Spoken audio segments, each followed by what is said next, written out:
தமிழகம் எங்கும் கிளைகள் கொண்ட Annamalai institute of hotel management and hospital management படிப்பில் சேர்வதற்கான அட்மிஷன் நடைபெறுகிறது. காரைக்குடி மாநகராட்சியில் பணிபுரிந்து வரும் ஒப்பந்த தூய்மை பணியாளர்கள் பல்வேறு கோரிக்கைகளை வலியுறுத்தி அலுவலக வாயில் முன்பு போராட்டத்தில் ஈடுபட்டனர்.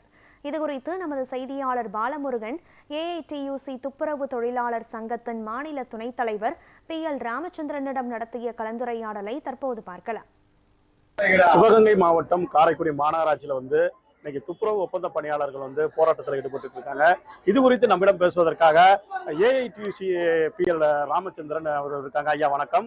இன்னைக்கு போராட்டம் 6 மணில இருந்து நடைபெற்று இருக்கு. என்னென்ன கோரிக்கைகளை முன்வைத்து இந்த போராட்டம் நடைபெற்று இருக்கு? காரைக்குடி மாநகராட்சியில பணியாற்றக்கூடிய கிட்டத்தட்ட 300க்கும் அதிகமான ஒப்பந்த தொழிலாளிகள் பல ஆண்டு காலமாக போராடிக்கிட்டு இருக்கிறாங்க. பல ஆண்டு காலம் வேலை பார்த்து கொண்டு இருக்கக்கூடிய அந்த ஒப்பந்த தொழிலாளிகளை இந்த தமிழ்நாடு அரசாங்கம் நிரந்தரம் செய்ய வேண்டும் அப்படிதான் முதல் கோரிக்கை. ஏன்னு கேட்டா தாழ்த்தப்பட்ட பகுதியை சேர்ந்தவங்க அதிகமாக இந்த துப்புரவு தொழிலுக்கு நாங்கள் வர்றோம். அந்த தொழிலாளிகளுக்கு ஒரே நம்பிக்கை இந்த நகராட்சியில் பணியாற்றக்கூடிய ஒரு வாய்ப்பு தான். அந்த வாய்ப்பு இல்லாமல் நிரந்தரமே இல்லைன்னு இந்த அரசாங்கம் சொல்றாங்க. அதை நிரந்தரப்படுத்தின எங்களுக்கு அது எங்களுக்கு ஏற்கனவே இருந்த அந்த சலுகையை விட்டு கொடுக்க மாட்டோம். இந்த அரசாங்கம் ஒப்பந்த தொழிலாளிகளை நிரந்தரம் செய்ய வேண்டும் என்பது முதல் கோரிக்கை.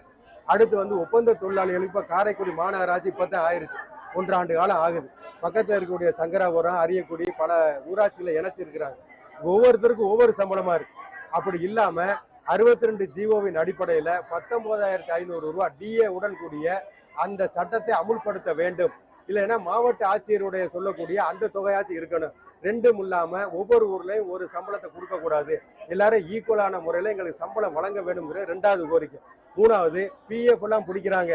யாருக்குமே அந்த கணக்குல ஏத்துறது இல்லை.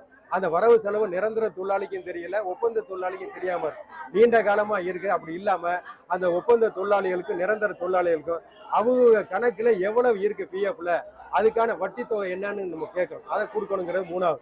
4வது கொரோனா காலத்துல நாங்க கடுமையா ஊரே ஊரடங்கு உத்தரவுல இருந்துச்சு. யாருமே வெளியில வராத அந்த சூழ்நிலையும் எங்க தமிழ்நாடு முழுக்க இருக்கக்கூடிய எங்களோட துப்புரவு தொழிலாளிகள் வீடு வீடா போய் குப்பையை வாங்கினாங்க, சாக்கடை அழுனாங்க. அவங்களுக்கு இந்த அரசாங்கம் 15,000 ரூபாய் நிதி கொடுக்குறோம்னு சொன்னது இன்னைக்கு வரைக்கும் கொடுக்காம இருக்கிறாங்க. அது எங்களை ரொம்ப மனம் புண்படுத்தக்கூடிய ஒரு செயலா இருக்கு. மாண்புமிகு முதலமைச்சர் ஸ்டாலின் அவர்கள் தலையிட்டு கொரோனா நிதி எங்களுக்கு கொடுக்கணும். அதே மாதிரி அடுத்த மாதம் தீபாவளி வருது. தீபாவளிக்கு எங்களுக்கு ஏதோ ஒரு செலவுக்கு 500 ரூபாய் கொடுக்குறாங்க. அப்படி இல்லாம ஒப்பந்த தொழிலாளி நிரந்தர தொழிலாளி போனஸ் கொடுக்கணும். 1 மாத போனஸை எங்க தொழிலாளி கொடுக்க வேண்டும் என்று நாங்க இந்த போராட்டத்தை இன்னைக்கு வேலை நிறுத்த போராட்டத்தை துவங்கியிருக்கோம். இப்ப அதிகாரிகள் பேச்சுவார்த்தை நடத்தினாங்க. அதிகாரிகள் என்ன மாதிரியான நீங்க என்ன மாதிரியான கோரிக்கைகள் வச்சீங்க?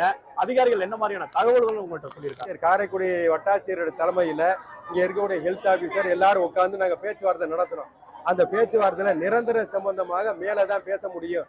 மேல அரசாங்கத்துடைய கவனத்துக்கு கொண்டு வரோம் சொல்லியிருக்காங்க. 1 இந்த சம்பளத்தை பொறுத்த வரைக்கும் 1 மாத காலத்துல யார் காரைக்குடி மாநகராட்சியில பணியாற்றுறாங்களோ எல்லாருக்கும் ஒரே மாதிரியான சம்பளத்தை கொடுக்கறதுக்கு நாங்க ஏற்பாடு பண்றோம். 1 மாசம் டைம் கேட்டுக்காக நாங்களும் அதை சரின்னு PF கணக்கு வழக்கெல்லாம் உடனே கொடுத்துட்றோம்.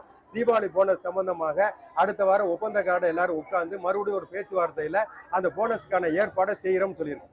அதிகாரிகள் இந்த கோரிக்கையில நிறைவேற்றாத பட்சத்துல என்ன மாதிரியான அடுத்த கட்ட நடவடிக்கைகளை நீங்க மேற்கொள்ள போறீங்க? அதிகாரிகள் இன்னைக்கு வட்டாட்சியர் இதுவரைக்கும் மாவட்ட ஆட்சியர் சொல்லி வட்டாட்சியர் வந்ததே கிடையாது. இங்க இருக்கக்கூடிய கமிஷனர் முன்னாடி தான் பேச்சுவார்த்தை நடத்துவோம். இன்னைக்கு மாவட்ட ஆட்சியருடைய வழிகாட்டு அடிப்படையில வட்டாட்சியர் நேரடியா அவர் பேச்சுவார்த்தை நடத்தியிருக்கிறாரு. அவர் மேலேயும் மாவட்ட ஆட்சியர் மேலேயும் எங்கள் நம்பிக்கை இருக்கு. ஒருவேளை பேச்சுவார்த்தையில ஒப்புக்கொண்டதை இந்த மாநகராட்சி நிர்வாகம் நிறைவேற்றவில்லை என்றால் மறுபடியும் தீபாவளிக்கு முன்னாடி இந்த வேலை நிறுத்த போராட்டத்தை நாங்கள் நடத்துவோம். தொடர்ச்சியா நடத்தும். துப்புரவு ஒப்பந்த பணியாளர்களின் கோரிக்கைகளை நிறைவேற்றி தர வேண்டும் என்பதே தொழிலாளர்களின் கோரிக்கையாக உள்ளது. நியூஸ் 7 தமிழுக்காக காரைக்குடியிலிருந்து பாலமுருகன்.